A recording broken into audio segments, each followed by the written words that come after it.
Hey everyone, Andrew Chelman here with MachineSkills.com. In this video, I'm going to continue the Maschine Mark II series. In the last video, we talked about how to browse and load different sounds and groups, and in this video, I'm going to transition into how to actually record your ideas and start working with different groups and different loops.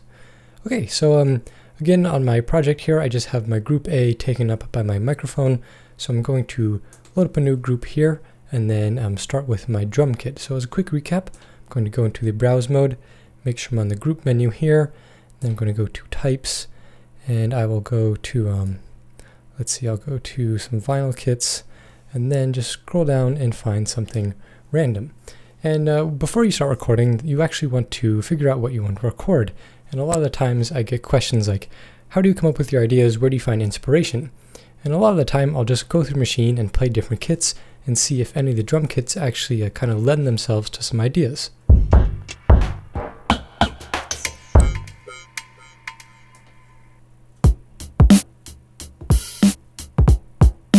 So I'm just going to play through here. I don't know what any of these really sound like off the top of my head. I'm just kind of playing around. I don't like that one. Okay, so this isn't really a very good idea, but I just want to keep it short and simple here. So maybe I'll have a drum loop like this that I want to play.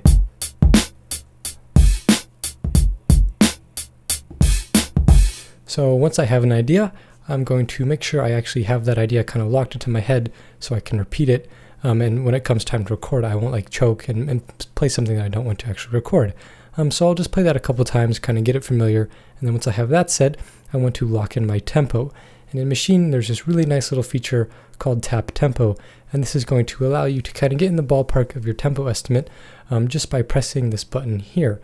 So I have that idea in my head. Now if I just play the hi-hats,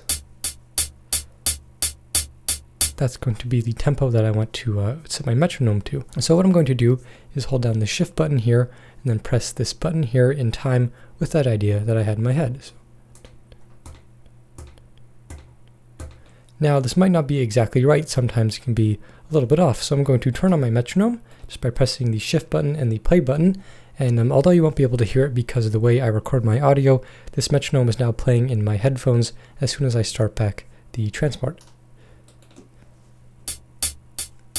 So now that it's playing back with the metronome, I'm going to play my idea to that metronome beat and make sure it sounds like I wanted it in the first place. So right now it sounds a little bit slow, so I'm going to go ahead and change my project tempo.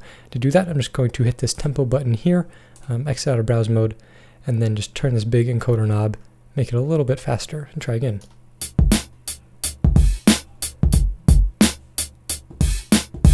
So I'm going to make that just a little bit slower, and then go ahead and start recording now that my tempo is locked in. So now we have everything set, and we're ready to create our first loop. And in Maschine, these loops are called patterns. So my group B has its own set of patterns, which are located on this pattern button here. So I'm going to go ahead and select my first pattern. This is going to load it up. And when I pull this pattern button down, you can see that I can change the length. Right now, I'm going to just make it 2 bars long here. If you want to make it any other length, you can do that just by turning this knob. And if you want more of a fine adjustment, you can change your grid to get more of a kind of more options there. But for now, leave this on quick and 2 bars, and I have my first pattern loaded up. And so now I'm going to go ahead and record. And the way I usually record is by pressing the shift button and the record button. This is going to give me 1 bar count in with the metronome, and then I can go ahead and play my idea. So we'll go ahead and do that right now.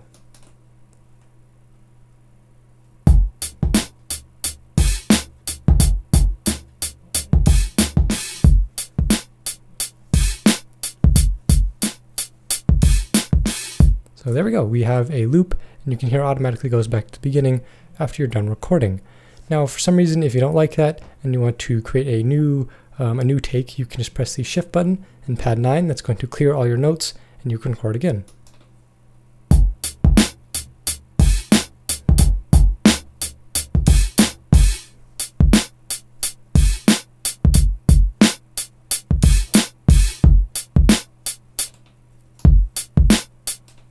Now if you want to add additional instruments or additional sound elements on top of that drum pattern,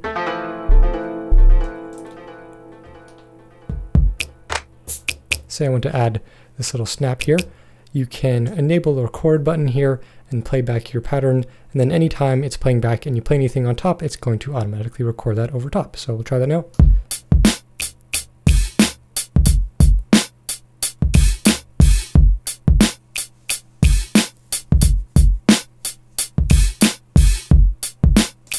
And just like that, you can go add different elements.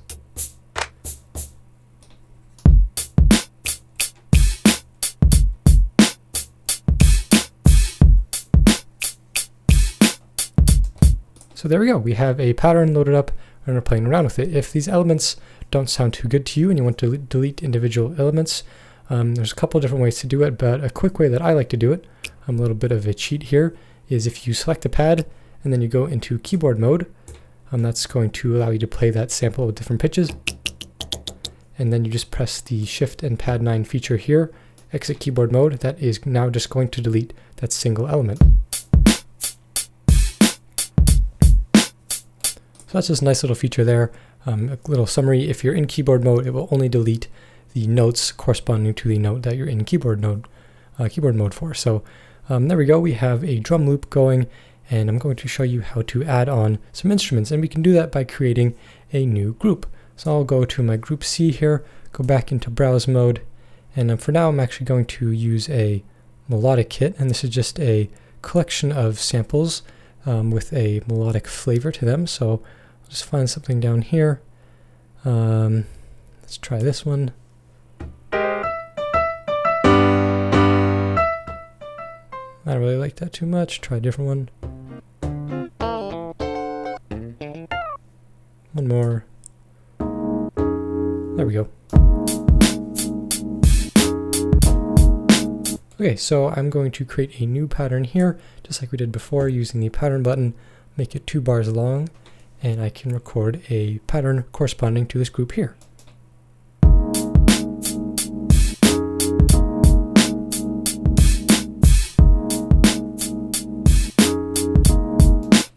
Now each group has its own set of patterns, so I can create a new pattern here, and this is going to still be within group C, and I can make this pattern 2 bars long, and maybe record a different variation.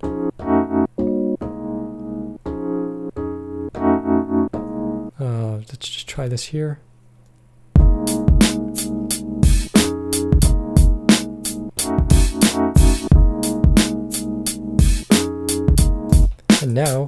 And now I can switch between these two patterns in real time. So